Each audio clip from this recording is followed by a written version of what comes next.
A real estate developer wants to build a new luxury hotel in Black Forest. Neighbors have argued that it does not match the county's master plan, but county commissioners have not tried to stop it.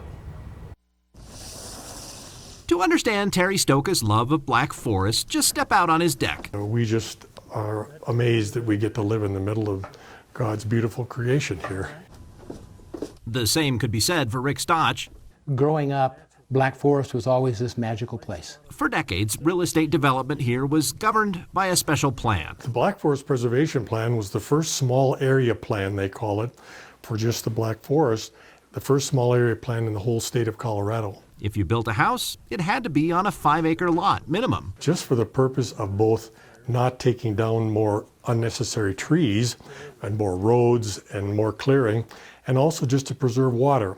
That plan was replaced last year by the county's new master plan, which makes that minimum lot size smaller at 2.5 acres. When you see some of like the yellow color in here, that is our more dense. Our smallest lots are less than 1 acre. In its revised sketch plan for Flying Horse North, developer Elite Properties announced plans to add a new luxury hotel and more than double the number of residential lots. Now in those areas, we are doing 2.5 acre lots, just like all the other developments there in the Black Forest. The hotel and the smaller lots both seem to conflict with the new county master plan, which is zoned for rural residential in this area.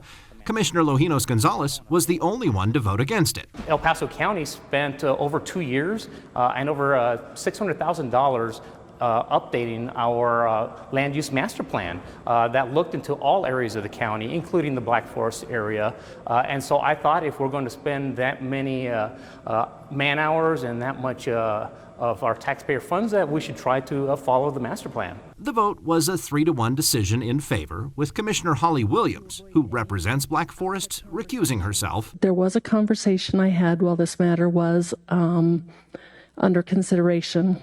Because of that conversation, I have concerns about my ability to hear the matter fairly. Hundreds of Black Forest residents submitted public comments and spoke out at the Planning Commission and land use meetings, voicing concerns about the project. We were trying to put together a very clear package as to why Flying Horse North is not the kind of development that ought to be put into Black Forest.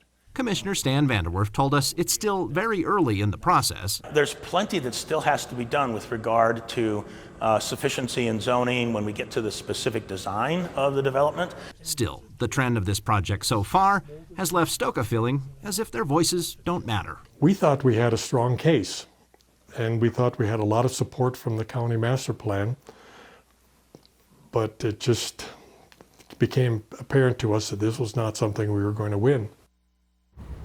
The original Flying Horse North development was approved in 2018 as a residential development with a golf course and open space. Now, some of the next steps for this new proposal could include a change in zoning, also approval from the State Water Board before seeking a final approval from the county commissioners.